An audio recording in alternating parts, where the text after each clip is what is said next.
Good evening. Welcome to another live stream of History Done Right. My name is Timothy Barrett. Um, this is a weekly live stream that I do. Um, hopefully educational and maybe sometimes entertaining. I don't know.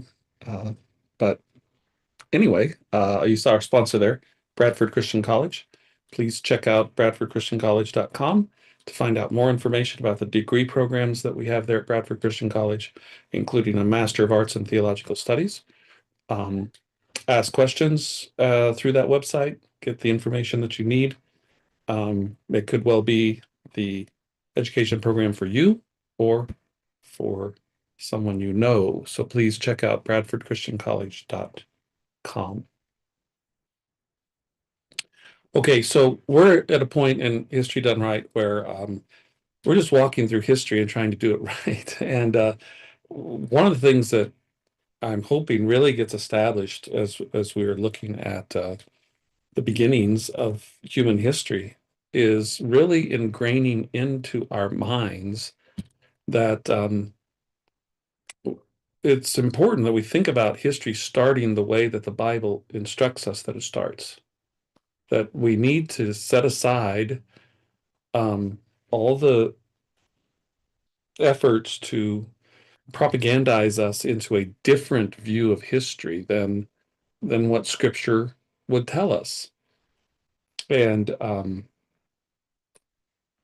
because how we view the origins of our history will really color the way that we view the rest of history. And the one main uh, point that I've tried to emphasize is that the beginning of history for mankind is not climbing up out of the goo, grunting and groaning. That is not it. It is wrong for us to think that in the beginning, people were stupid. That's just entirely wrong. And that's not the picture that we get from Scripture. The picture we get from Scripture is um, people who are intelligent, capable, inventive, productive. That's the picture we get from Scripture. I mean, if we're just thinking about um, levels of intellect, um, we would have to say that in the beginning, mankind starts at a higher level of intellect. And then as we read through the Old Testament, we see the degradation because of the sinful nature of mankind. We see that degradation um, uh, through the Old Testament and, in a sense, reaching a low point. And then Christ arrives, and then we see a restoring of of intelligence and intellect and such um, because the work of Christ is that effective. So let's take a moment here and just review what it is that we've covered so far. We started, and I'm kind of making this up as I go um, here, so we'll see how it works. But we started with, make this a little bigger here, the Garden of Eden. Now, this isn't the exact beginning of creation, right? If we read Genesis 1, the Garden of Eden is not created first. Um, in fact, it may well be that the garden is, I mean, from Genesis 2, we get the impression that the garden was something that God especially prepared right before he created man. And if that's true, then, right, we're somewhere on day 6 here. The world is not yet fully 6 days old, 5.5 days old, or whatever you would say. But anyway, that's what we looked at first was the Garden of Eden, just understanding um, the Garden of Eden, right? And then we looked at the creation of Adam.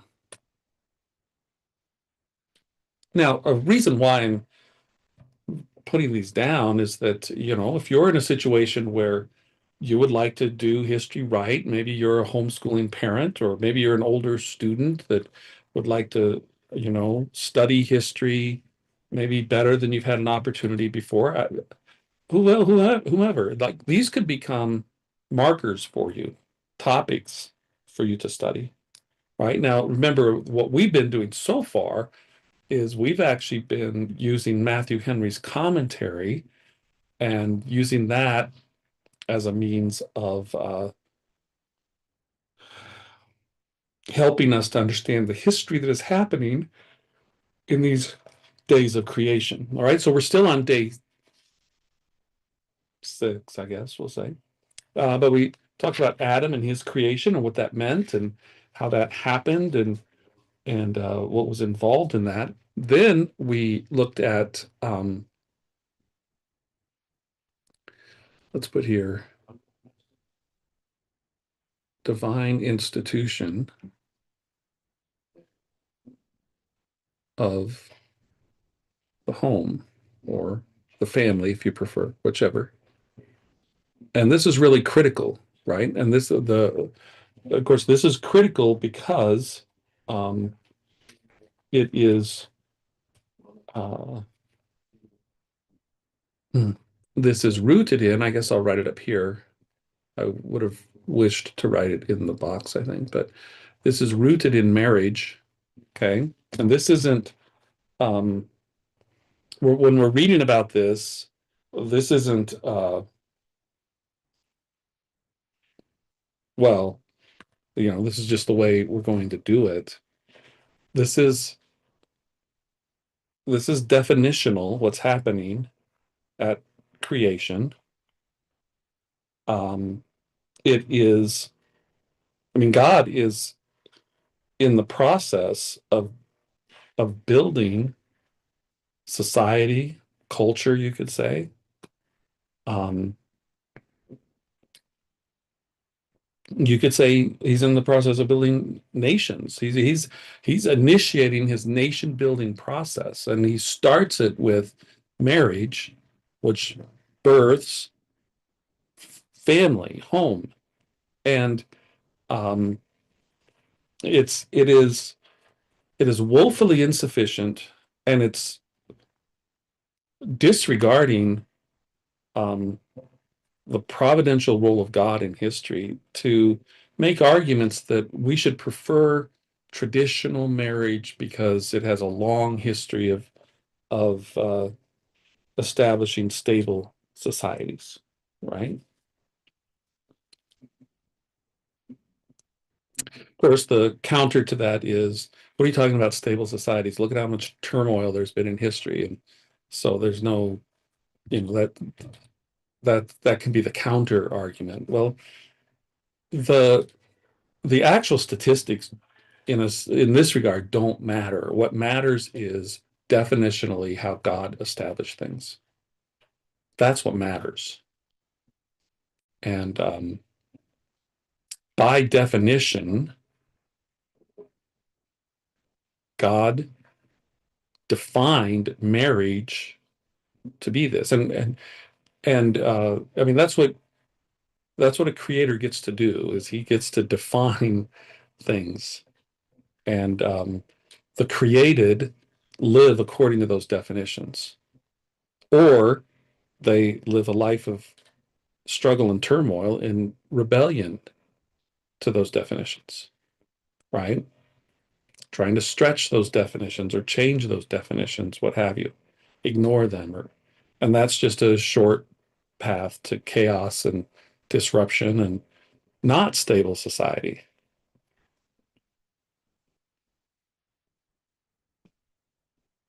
But if we have a care about, okay, what do we need to focus on to ensure that the culture that we're in, the society that we're a part of, is properly grounded and therefore has the best chance at success, let's say, kind of makes sense to let's do things the way the master builder did that, right? Let's let's build a society the way that God built a society. And how did he do it? Did he establish a government with a bunch of government welfare programs that take care of people from cradle to grave? And is that what he did?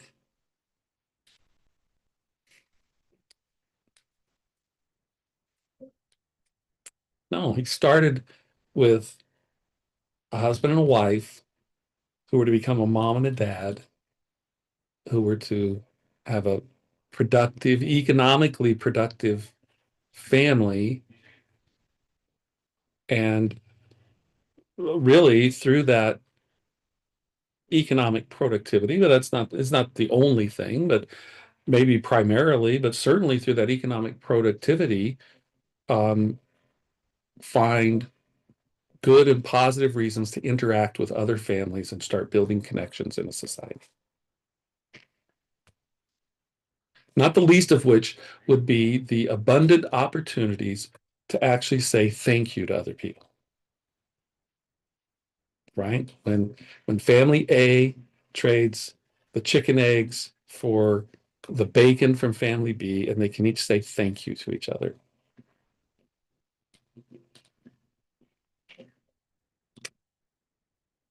And that's how God started. Now, everybody, I think they have better ideas of how to start things. Um, Frankly, I haven't seen any other ideas regarding how to establish a functional, sound society. I haven't found any of them in history that are better than what God started with. Okay, so I thought I was going to have a lot more to fill in here, but apparently not. That's how far we've gotten. We're still on day 6 of the age of the earth. Well, the last time we were reading about from Matthew Henry about marriage and the importance of marriage.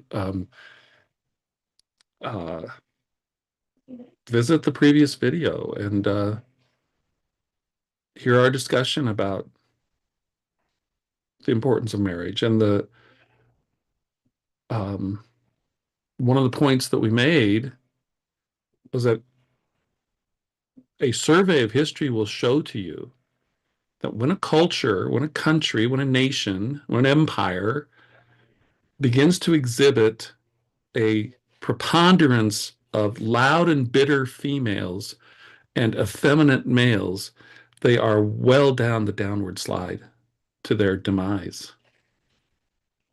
And I think it is a reasonable measuring tool as you read through the empires of history.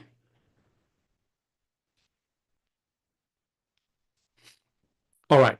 So that was let's see, Genesis 2:21 was where we ended last time, and verse 21 was the first surgery that was performed, right? Anesthesia given to Adam, and but you know that whole story is so beautiful of how God brings Adam to the understanding that it's time for him to meet his helper.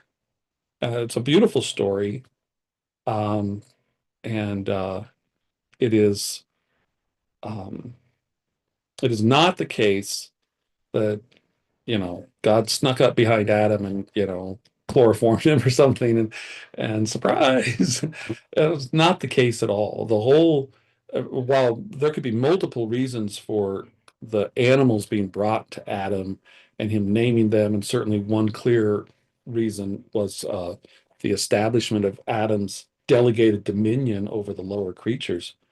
Um, but I just because of the fact that at the end of that exercise, we're told that there wasn't a helper found, it would be clear to me that that was a purpose was Adam, find your helper here.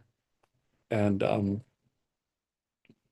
there wasn't one. And in fact, I would even argue, I think I did in the last video, argue that this was really an exercise in helping Adam to understand that you are alone.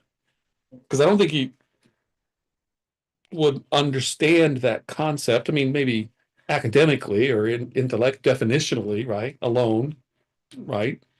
But experientially, he wouldn't understand that, I don't think, until he witnessed, right? The male alligator and the female alligator, the male penguin and the female penguin, and on down the line. I just um That would be the lesson. So that when it comes time, Adam is put into a deep sleep with anticipation to see the helper that God will provide for him. Okay, so now we're going to move back to Genesis 1:27. And let's see, verse 27, which doesn't show up on this page here. So I'll grab my digital and Genesis 1, verse 27. Wait, oh yeah, Genesis 1, verse 27. I forgot for a moment how my digital works here. So God created man in his own image. In the image of God created he him. Male and female created he them. Okay, now we're going to read what Matthew Henry has to say here in a moment. But this is critical. Uh, this is actually a critical verse, not only historically, right, so that we get the history done right, but etymologically or grammar wise, right? What does this verse tell us? It tells us that God created man, and then it tells us that he made a female man and a male man, right? That's what it tells us. And so um, I'm going to go on a little rant here, which is a little bit aside from history done right. This is more like grammar done right. But this prevailing use of the pronoun there in as a singular is simply wrong. We and I would argue as Christians, our desire should be as best as we're able to keep language pure. And I know that I have been guilty of this. I've used that pronoun in that way, and I want to stop it. And if you hear me do it, chastise me, give me a harsh comment or something if I do it, because it's just not right. It's a misuse of a pronoun. The pronoun there is a plural, but all the time it's used to refer to the singular, and it's done so precisely because we have been so beaten down and made to feel guilty if we do it grammatically correct, which would be if we're referring to the student who is expected to arrive on time to the class. And now the next part of that is that the student will have a notebook at the ready or something, right? So the student is expected to arrive at class on time. And now we could say the student again, but that gets a little cumbersome. The proper grammatical way to say it is, and he will have his notebook out and ready, if that's the instruction, right? Now everybody flips out because, oh, it's male dominated and whatever. Well, no, it's not. It's biblical. Because what did God create? He created man. And how do you refer to man? He and him. And when we're talking about mankind, both the male and the female is properly referred to as he, because they are members of mankind, of that kind. It is improper to say the student will arrive to class on time and they will have their. Now you have a grammatically incorrect sentence. We're actually promoting bad grammar when we do that. And we have a singular student and its pronoun is in the plural, and you're not to do that. Okay, I'm done with my little rant. You take care of it in your family the way that you want. But as far as I'm concerned, I'm going to make every day another day that I never use they or their to refer to the singular. And I'm not going to be ashamed to use the pronoun that is proper to refer to mankind. I'm not going to be browbeat anymore. I'm not going to be treated. I'm not going to be forced into the some pretended guilty position of that makes me some kind of a whatever the term would be. You know, patriarch, whatever. Sorry, I've got a Bible verse. What do you have? I'm going to base my grammar on a Bible verse. All right, enough said. Look, that little rant right there is enough for you to share this video with others. I don't know what mark we're at. Like, we're about 20 minutes into the video, right? Share the video, send somebody to the 20-minute mark roughly, and that's when I do my little grammar rant and let them enjoy, I guess. I don't know. All right, let's see what Matthew Henry had to say about this verse 27 in Genesis 1. Man was made male and female. Oh, hey, good for you, Matthew Henry. He's agreeing with me. And blessed with the blessing of fruitfulness and increase. That kind of gets to verse 28. God said, let us make man, and immediately it follows. So God created man, right? So um, in verse 26 is the let us make man. And in the verse 27 is the so God created man. And I would argue, if you would like to, um, at least in your mind, starting at Genesis 2:4 to the end of Genesis 2, you could insert those verses or think of those verses as happening between verses 26 and 27 of chapter 1.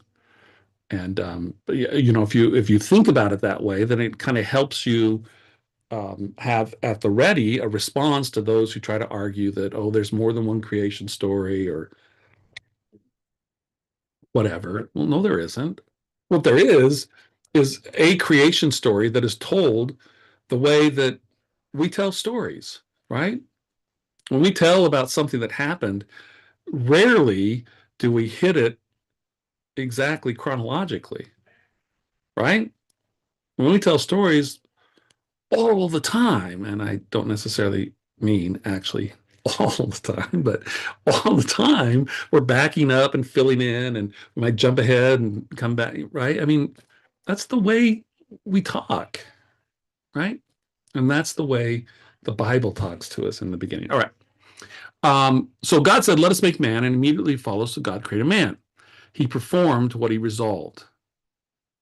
Now, let's not miss here what this is teaching us about the character of God, right? I mean, he performed what he resolved.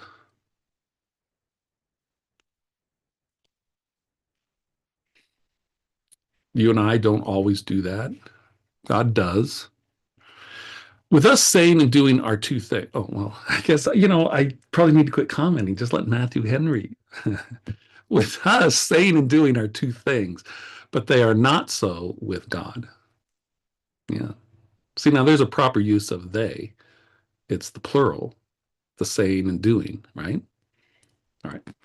Um, yeah, they're not so with God. They're not two things with God. They are one thing with God. Whatever God has resolved, that he will do. And whatever we see that God has done, it was something that he resolved to do, right? It's a perfect connection. He, oh man, it's like Matthew Henry is just right on board with me here. Look at this. He, God, created him, male and female. Isn't that what we were just talking about? Adam and Eve. Adam first out of earth and Eve out of his side. It should seem that of the rest of the creatures, God made many couples, but of man, did not he make one? Okay, so what does that mean? Malachi 2:15. Let's go there. Malachi. I'm going there in my digital Bible.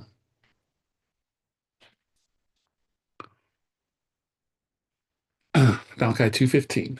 And did he not make one? Yet had he the residue of the Spirit, and why one? That he might seek a godly seed. Therefore, take heed to your spirit, and let none deal treacherously against the wife of his youth.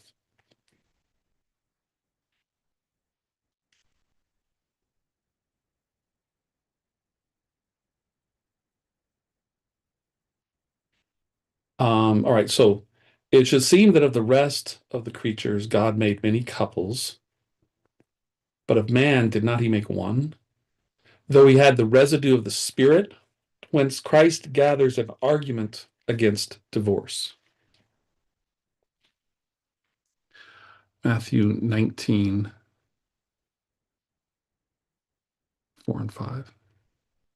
And Jesus answered and said to them, have you not read that he who made them at the beginning made them male and female, and said, for this cause shall a man leave father and mother and shall cleave to his wife, and they two shall be one flesh, right? So there is, what we want to say,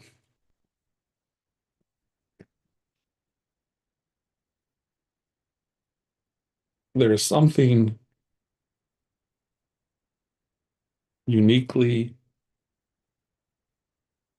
included in marriage,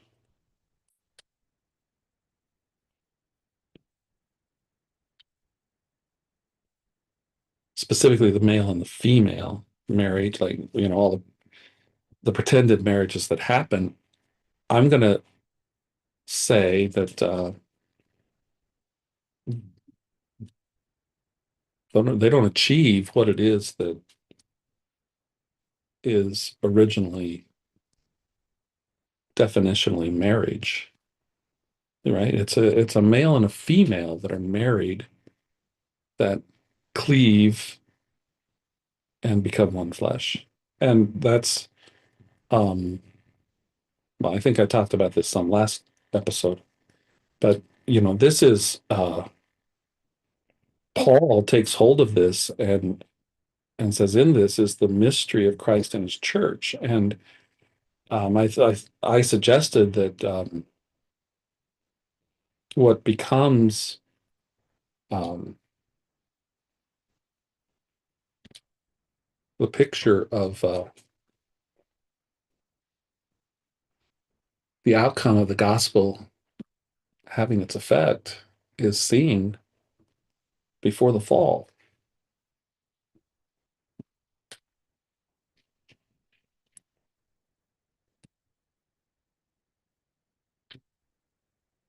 Now, mhm, yeah, I'll just let Matthew Henry's comment here that follows this stand.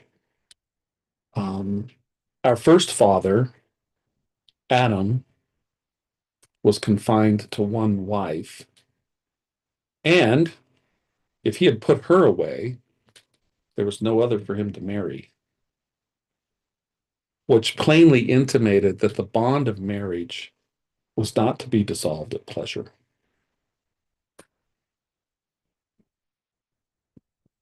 Yeah, I'll just let that stand. I mean,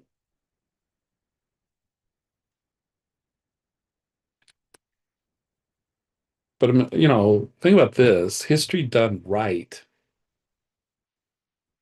would actually,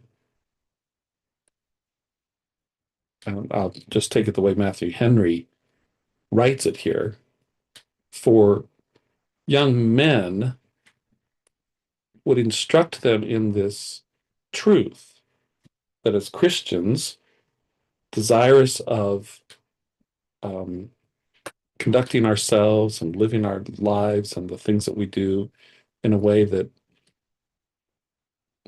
is brings a smile to God's face.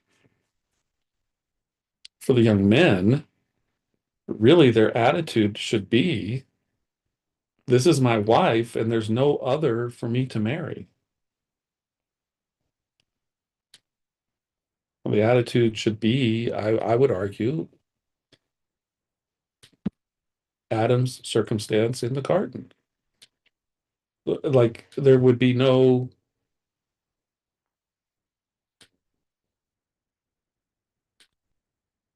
motivation to put Eve away because there would be no other helper there, no one else.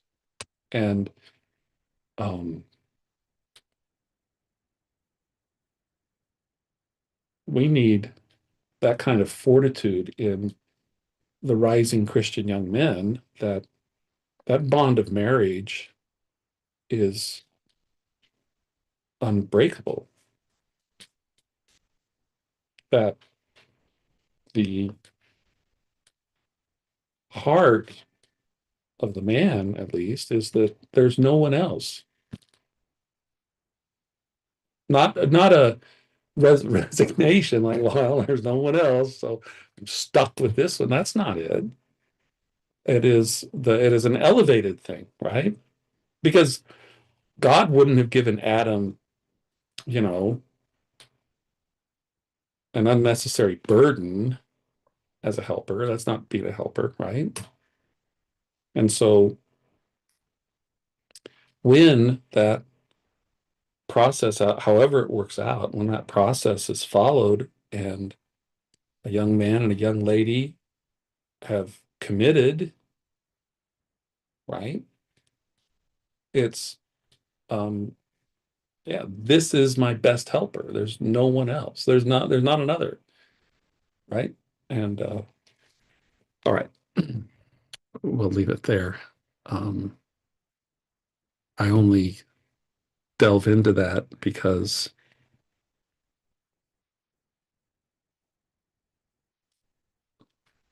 I would just say within Christian circles, divorce shouldn't be named among us.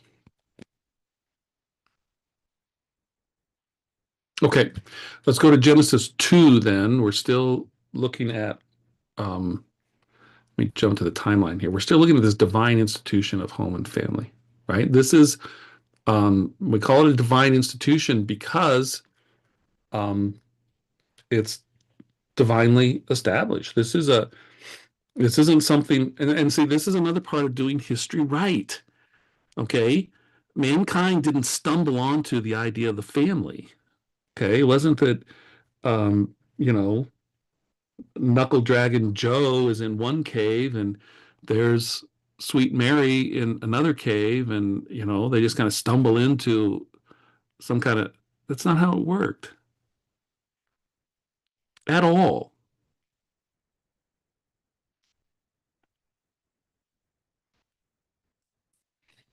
I don't, you know, um, I don't know how solemn that moment was, right? When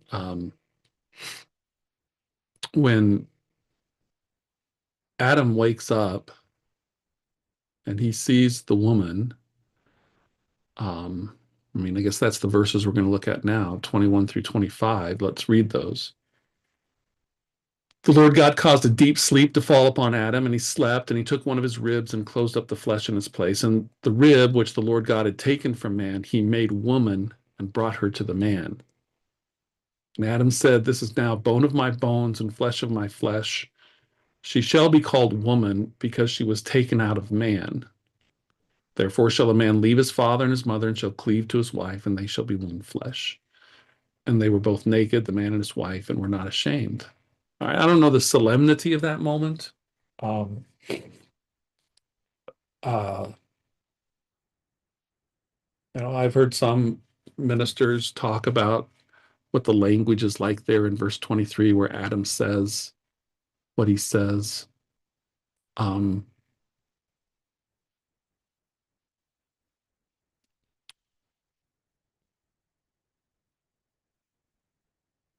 but see, this is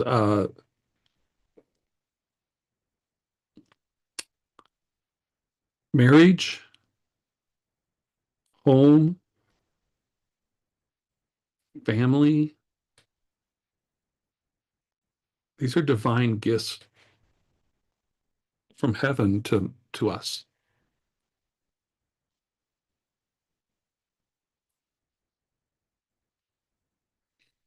Um, I mean, I know all kinds of efforts are made. I don't know if all kinds of efforts are made, but there are efforts that are made to try to not so much humanize animal relationships, but to animalize human relationships, right? And, you know, look at the Oh, look at the dedicated family of the and it, of in some group of monkeys or whatever the case might be. Um, and I'm going to argue that that's not creation promoting, that's evolution promoting.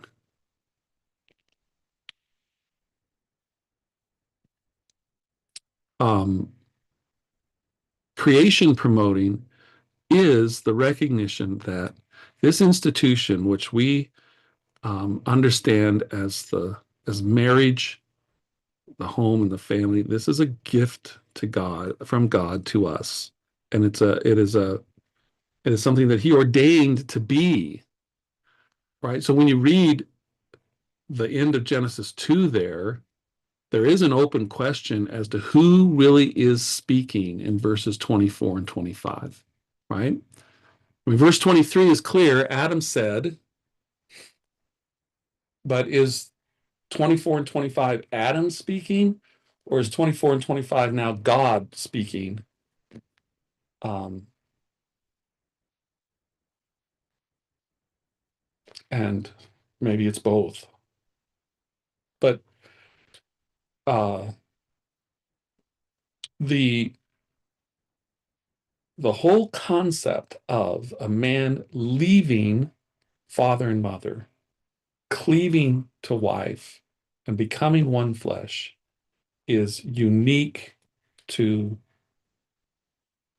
the marriage of people, and it's a blessing from heaven that God gave to us. And God, I mean, here's God saying, this is how a society begins. It begins right here with this institution. Not that this institution gets to necessarily rule over the other two divine institutions that we'll eventually discuss or that we can talk about. That's not it. There is a primacy to the divine institution of the family and the home as established by marriage. And uh,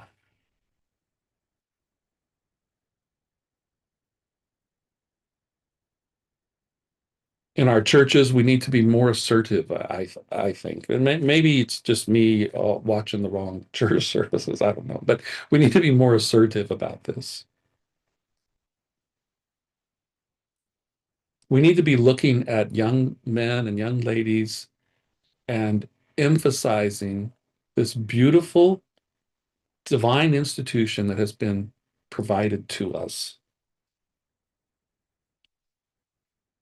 And there needs to be encouragement and assertive encouragement. If you are single, you need to get married. Now, I know the immediate response is, well, not everybody's made for marriage. And okay, I guess that's true. Um, I mean, I can think of one lady in particular that um, I admired many things about her Christian testimony, never married. And when I knew her, senior citizen, and I don't know what all went through her mind or about that. But it's not, I didn't, I mean, I'm not, just because I believe that we need to be assertively encouraging marriage in young people, it's not the same thing as saying, and you're some lesser Christian if you don't marry. That's not my point.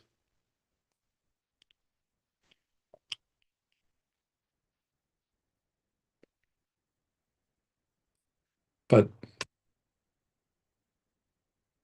assertive encouragement is needed. And that the reason for marriage is for the building of a family, and that means having children. And so I agree wholeheartedly. If you're single, get married. If you're married, have children. And if you have children, be a Presbyterian and baptized. All right. To 21 through 25. We read the verses. Let's see what Matthew Henry has to say here. Marriage is honorable, but this surely was the most honorable marriage that ever was, in which God himself had all along an immediate hand. Marriages, they say, are made in heaven. We are sure this was, for the man, the woman, the match were all God's own work. God, by his power, made them both, and now by his ordinance, made them one. Okay, so, and this is still true, right? There's a uniqueness, obviously, to the first one, right? Other marriages will happen, but Adam and Eve will always be the first. But take note here, by his ordinance, that's ordaining, okay, made them one. And making them one is uniquely assigned to the marriage of a man and a woman.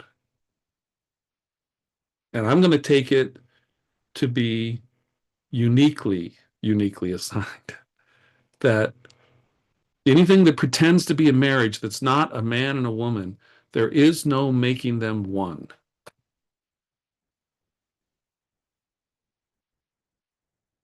At least in the sense as what is meant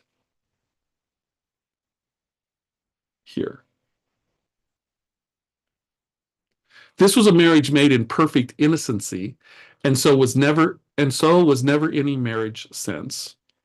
God, as her father, brought the woman to the man as his second self and to help meet for him. When he had made her, he did not leave her to her own disposal. No, she was his, God's child, and she must not marry without his consent. Those are likely to settle to their comfort who by faith and prayer and a humble dependence upon providence put themselves under a divine conduct. That wife that is of God's making by special grace and of God's bringing by special providence is likely to prove a helpmeet for a man.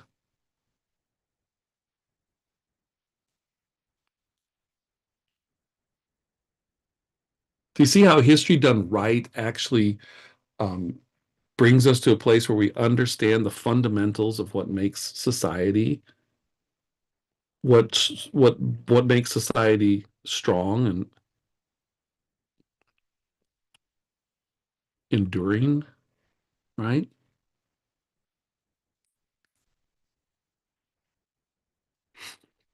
History done right says that before the earth is 6 full days old, the first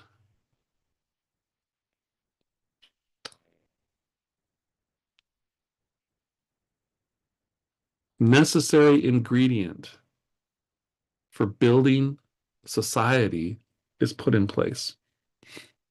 And that's this marriage in innocence.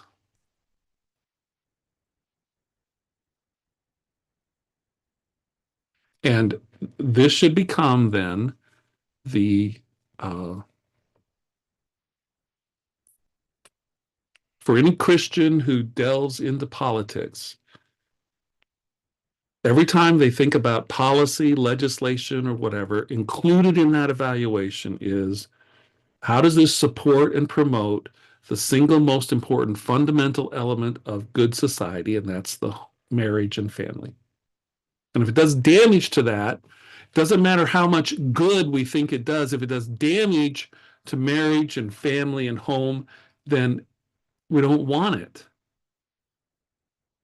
Because marriage, family, and home, as we see in the beginning, is that critical, divinely ordained element to establishing good society. Number 2, from God as his father, Adam received her from God as his father, Adam received her. This is now bone of my bone. Now, here, Matthew Henry, I'm sure, confidently taking from the original text here,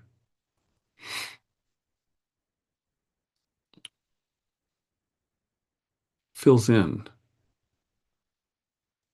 Adam speaking. Now I have what I wanted,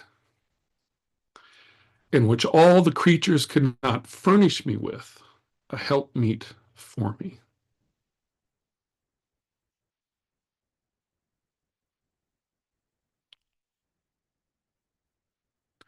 God's gifts to us are to be received with humble, thankful acknowledgement of his wisdom in suiting them to us and his favor in bestowing them on us.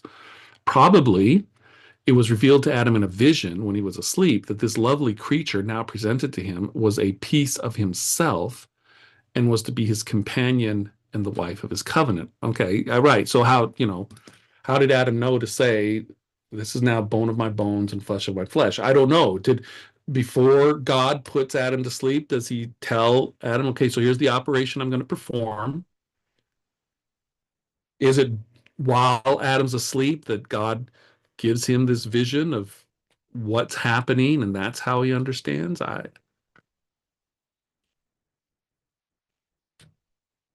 Hence, some have fetched an argument to prove that glorified saints in the heavenly paradise shall know one another. Further, in token of his acceptance of her, he gave her a name not peculiar to her, but common to her sex. She shall be called woman, Isha, a she-man, differing from man in sex only, not in nature, made of man and joined to man, right? So, not in nature, she is of the same kind, right? She is mankind, but she differs, right? Contrary to what may be argued foolishly today.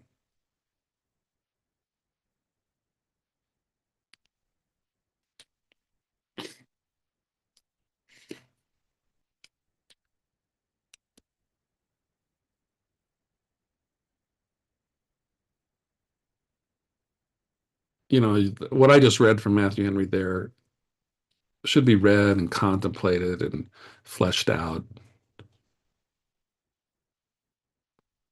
in every home, right? For young men and young ladies to contemplate, to think about, so that they really begin to um, gain a deeper understanding of marriage and how it began, and that they are shielded from, separated from this uh, modern idea that, at best, marriage is some kind of a sexual political power struggle or something. I don't know. Just um,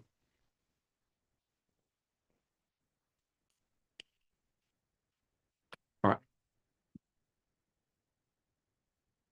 continuing on. This is interesting what Matthew Henry points out here. The Sabbath and marriage were two ordinances instituted in innocency. The former, Sabbath, for the preservation of the church, the latter, for the preservation of the world of mankind. Okay, so let's put some things together here, right? So, Sabbath, um, preservation of the church. Okay. Now, um, if you, I may pull this sermon out to read on my Wednesday live stream. Um, it was really fascinating. I came across this sermon. I think it was the sermon preached on the 25th anniversary of the Declaration of Independence, I think. I'd have to check again, something like that. And what was really interesting is that I came upon that sermon about the same time um, that Donald Trump was his first campaign, right? 2016, whatever. And Donald Trump had come up with this Make America Great Again. And quite frankly, this sermon was Keep America Great. I mean, I think it actually uses that phrase in the sermon about how are we going to keep America great. And this pastor, the thing that he comes down to as critical, given the circumstances of his day, that that had to be shored up, had to be strengthened, was Sabbath observance. It's a fascinating sermon. It's he feared for the future of his country because of these abuses of the Sabbath. Okay, now the other thing, and well, and of course, look, um, for a country, for culture, the preservation of the Christian church is critical because what's needed? Virtue and morality, according to our founding fathers. And where are you going to get virtue and morality? Where are people going to be held to account for virtue and morality? Well, Christianity. So critical. Now, the second thing, the second ordinance instituted in innocency is marriage.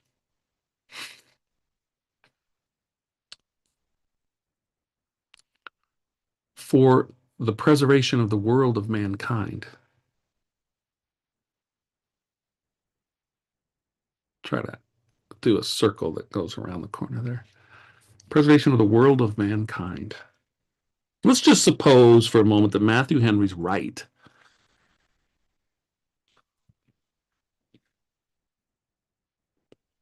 Do we want mankind to survive? Now, there is the one, Peter Thiel, I think it is, when he was asked that question, he hesitated about whether mankind should survive. Kind of scary. Peter Thiel, very much into artificial intelligence stuff. Um, but no, I, for one, would like to see mankind survive. It was within God's providence, obviously, his sovereignty. In fact, I think it is uh, the maybe the positive application of thou shalt not murder, that as Christians, our interest is in within reason, how can we promote life, survival, continuation, preservation? How can we do that?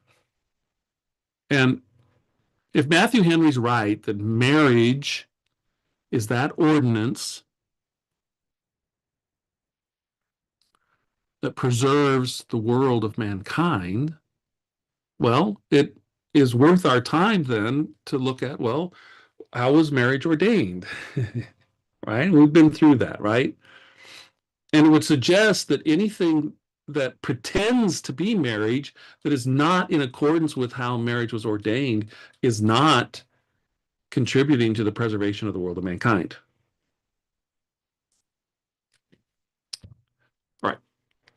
It appears that it was God himself who said here, a man must leave all his relations to cleave to his wife. So Matthew Henry, he actually is referencing Matthew 19, 4 and 5 to support the idea that the verse 24, therefore shall a man leave his father and his mother, that's God himself speaking. And again, Matthew 19, 4 and 5, have you not read that he who made them, that's God, at the beginning made them male and female, and said, so Jesus, and I'm going to, when it comes to interpreting the Bible, if Jesus gives an interpretation, I'm going to favor that one over anybody else's interpretation. And so in verse 5, Jesus attributes those words to God himself. So It appears, I think Matthew Henry's entirely correct in this, in putting this down here. It appears that it was God himself who said here, a man must leave all his relations to cleave to his wife. But whether he spoke it by Moses, the penman, or by Adam, who spoke verse 23, is uncertain. Well, come on. Don't look, Matthew. I would say to Matthew Henry, don't waffle on this, okay? Don't assert and then back away, right? Come on, Matthew 19:5.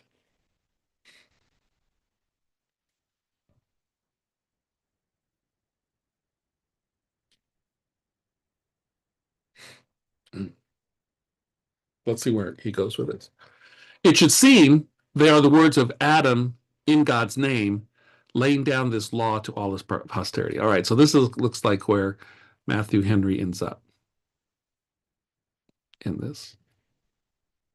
Whatever the case, I mean, if Adam actually said these words, it would seem as though Jesus understood them as to be in full compliance with God's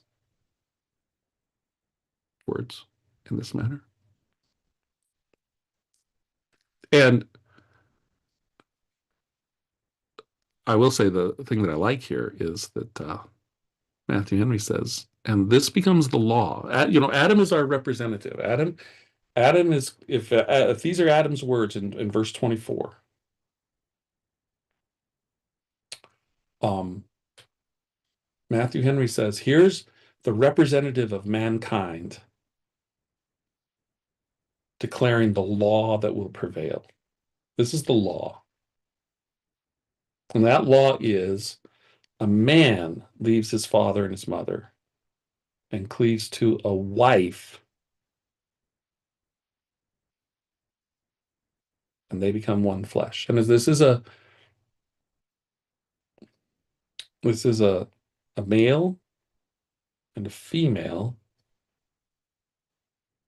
biologically, right? This is not pretend time, okay? This isn't some kind of a fantastical dress up, right?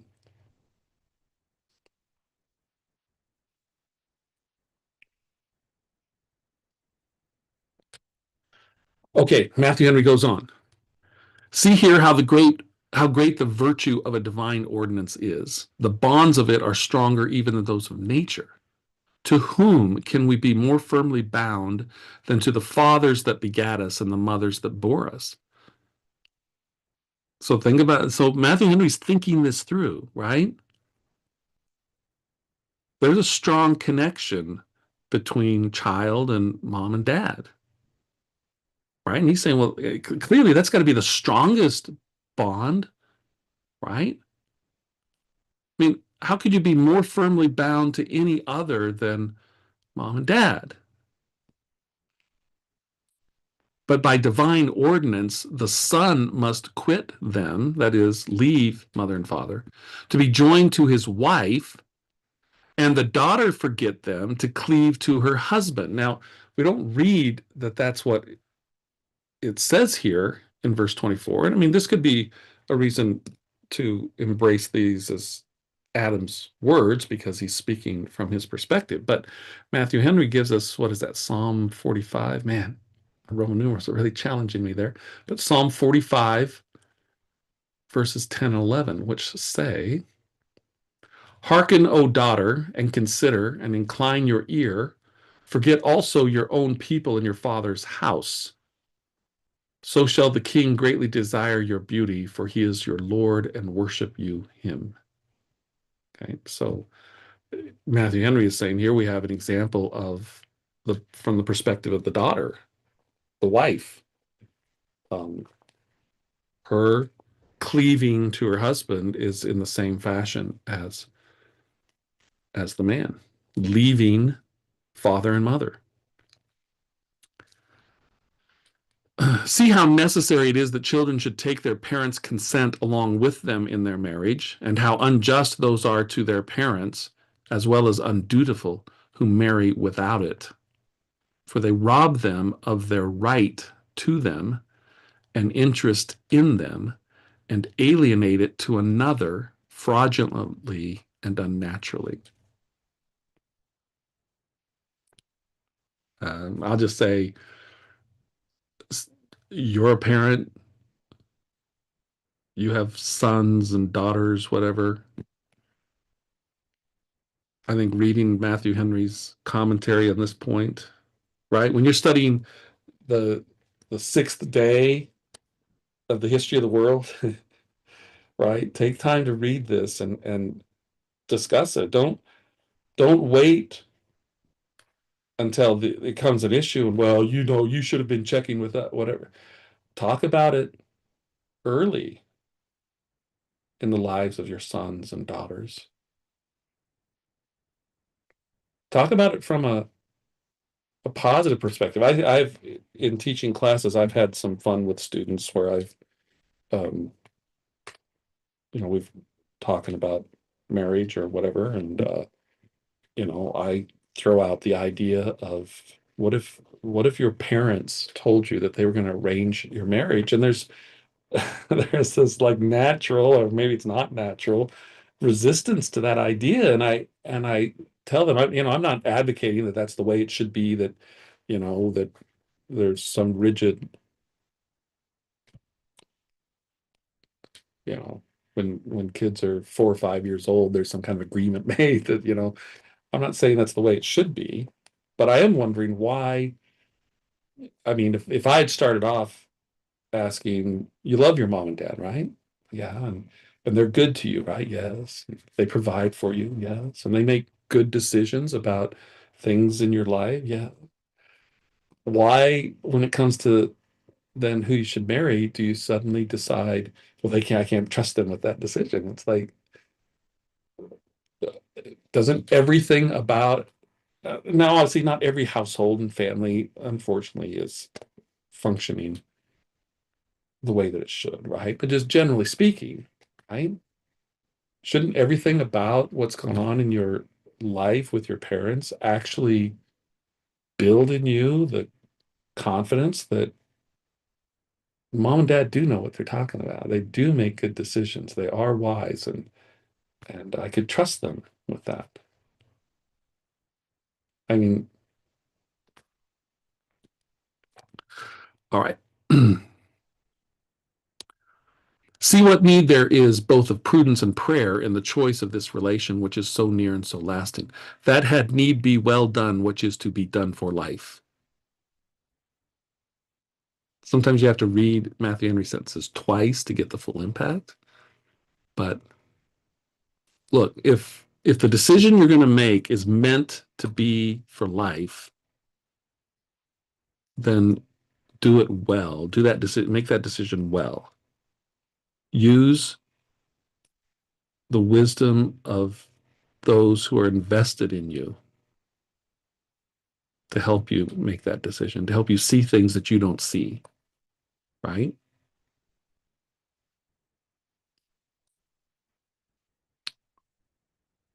Oh, by the way, the mom and dad is who I was referring to there. People invested in them.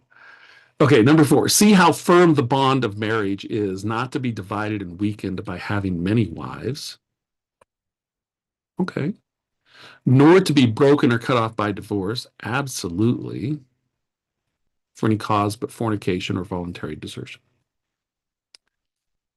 See how dear the affection ought to be between husband and wife, such as there is to our own bodies. These two are one flesh. Let them then be one soul. Okay, so once again, I'm going to argue that if we do history right, here we are in our little homeschool, and as is appropriate based upon, age level and such, maturity and all. But entering into these discussions early and helping our children to see that, marriage is not a selfish and self-serving thing.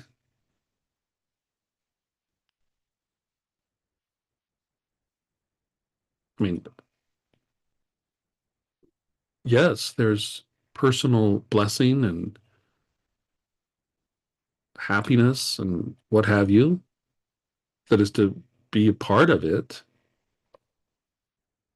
But look at marriage as divinely ordained, and what its intention is,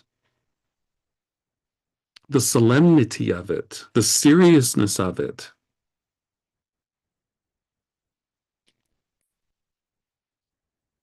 It's not just about fuzzy edges on the picture. Okay, so then Matthew Henry concludes here, they were both naked. They needed no clothes for defense against cold or heat, for neither could be injurious to them. They needed none for ornament. Solomon in all his glory was not arrayed like one of these. Nay, they needed none for decency. They were naked and had no reason to be ashamed. They knew not what shame was, so the Chaldee reads it. Blushing is now the color of virtue, but it was not then the color of innocency.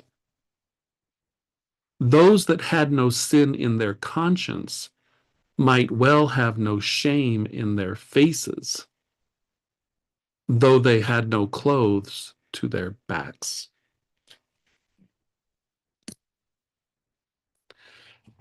So there are many people who uh, take pride in the clothes that they wear, not for a moment giving a thought to the idea, the reason why we're wearing clothes, because we're not innocent anymore. Right? Now, that's fine. Wear nice clothes, right? That's great. Wear decent clothing. Wear um, proper clothing, right? That's fine.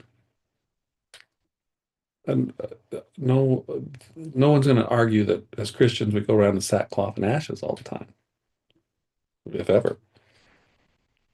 Just remember, though, as you dress yourself in the morning, why is it that I wear clothes? Because we're not innocent anymore. We're sinful. And then, you know, the world is filled with opportunities and circumstances of people presenting themselves in all manner of undress without blushing, without being ashamed. And as though they were innocent, right? But they're not. Because they're not innocent, there should be a blushing. There should be shamefacedness about those things. And, you know, there's clearly in our culture, there's not that. We're not prevailing in that area. And it's,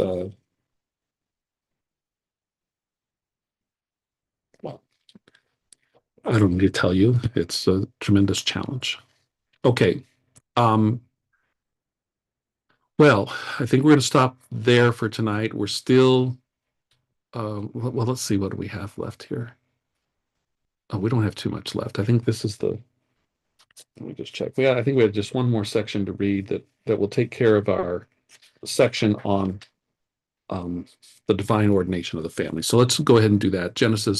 Back to Genesis 1, 27 and 28. We'll do this part here, and then that will conclude our section on the divinely ordained institution of the family.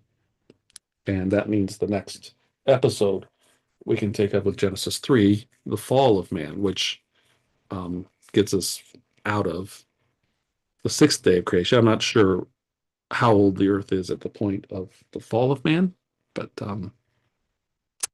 we'll talk about that next time. So verses 27 and 28, particularly 28, God blessed them and God said to them, That is the man and the woman. Be fruitful and multiply and replenish the earth, subdue it, have dominion over the fish of the sea and over the fowl of the air and over every living animal that moves upon the earth.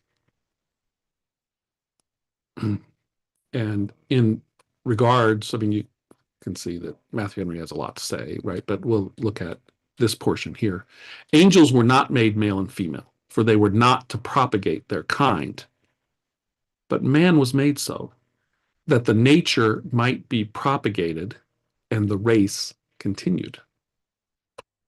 Fires and candles, the luminaries of this lower world, because they waste and go out, have a power to light more. But it is not so with the lights of heaven. Stars do not kindle stars. God made but one male and one female, that all the nations of men might know themselves to be made of one blood, descendants from one common stock, and might thereby be induced to love one another. Okay? So when it talks about the race continued, it's the race of mankind. I would encourage you to use your Webster's 1828, look up the word race, and just get a proper understanding of that word, because it is such a overused and misused word in our culture today. Um,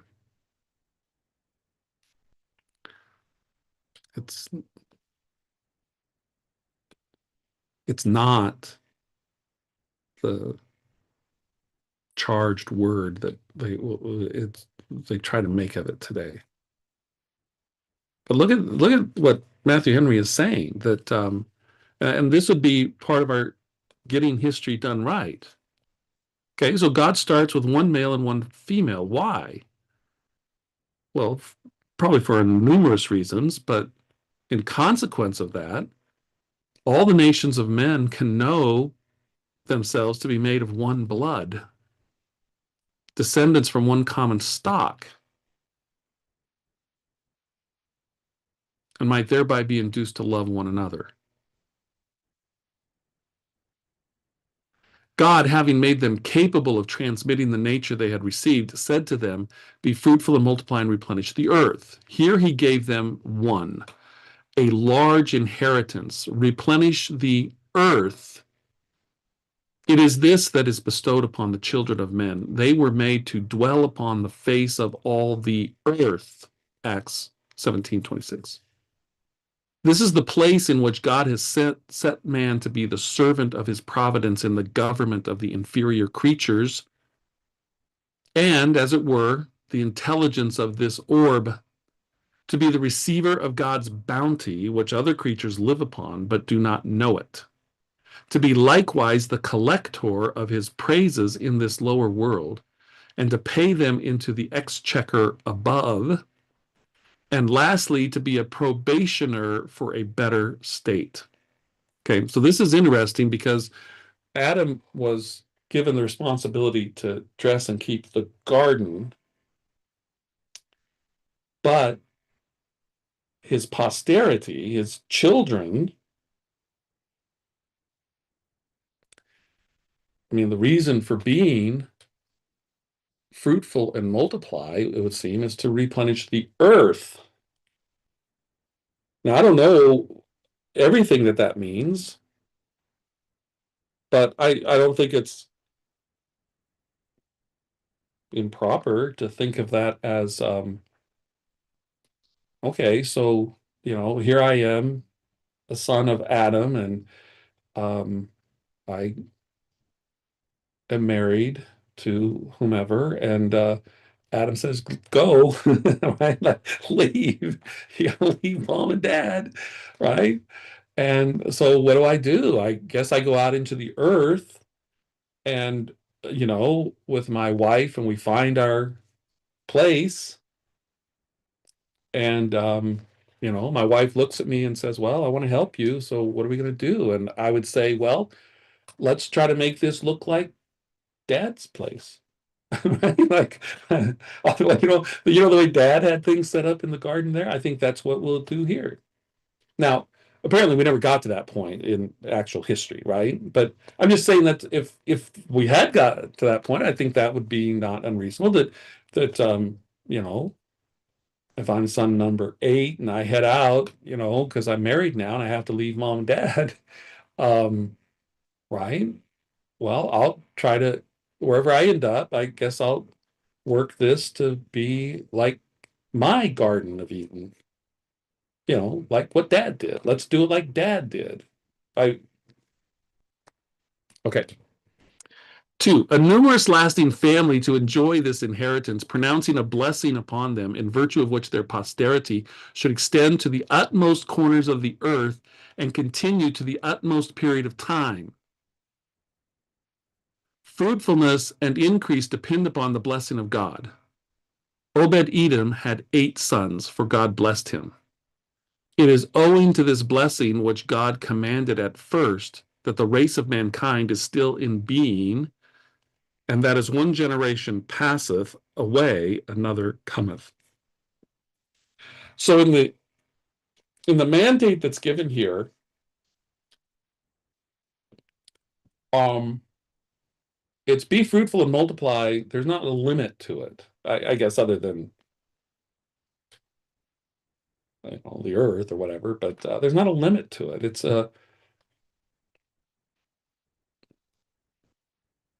It is what? How did he say it? Um, be fruitful and multiply, such that your posterity extends to the utmost corners of the earth. Right. So, um, thoughts of overpopulation? No. I mean, it is a lack of faith on our part when we think that God is not gracious and does not supply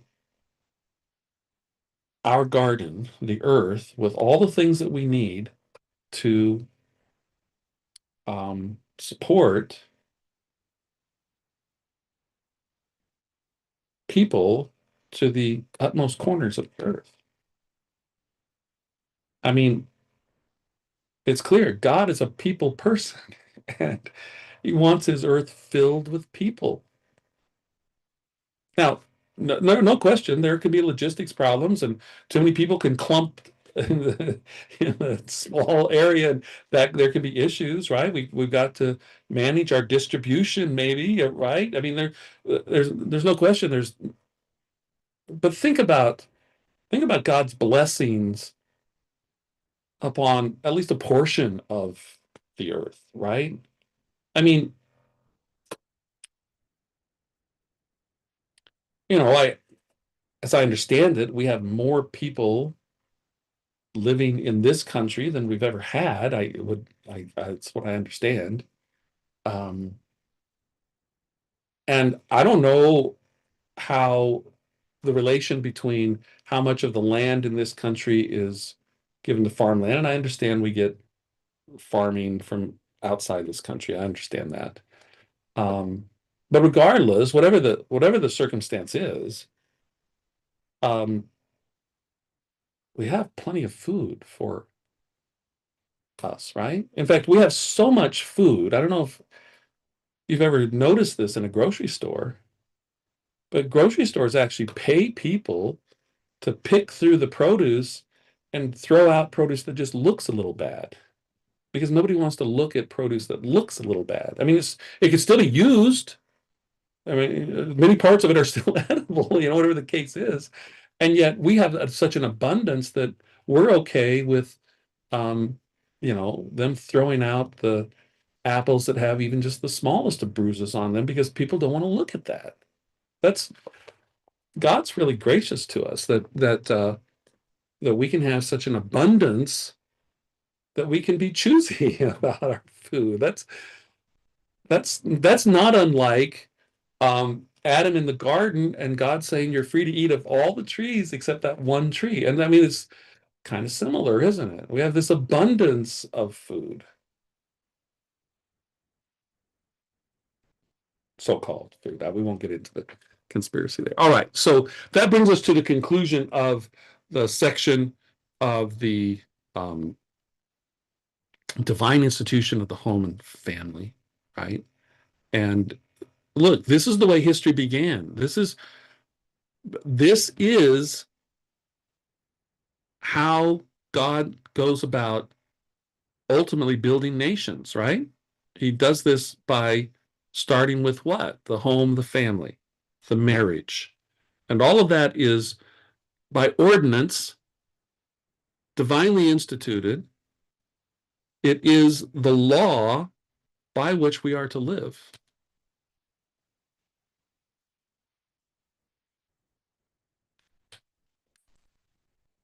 Okay, that's where we'll end tonight. Next week, Lord willing, we'll take up Genesis chapter 3 and the real history of the fall of man, and that this will explain a lot as to why in history we have the struggles that we do. It all harkens back to this original sin, as it's called, and that's what we will um, take a look at next episode. So I hope you can join me for that. I hope you like and share the videos with others, and that you can use this if you're a homeschooling family. You can use this as the basis of building a study of history, and we can start doing history right so that we can understand better how to live going forward. Would be the idea. Again, thanks for being a part. Have a good evening, and I hope to see you again.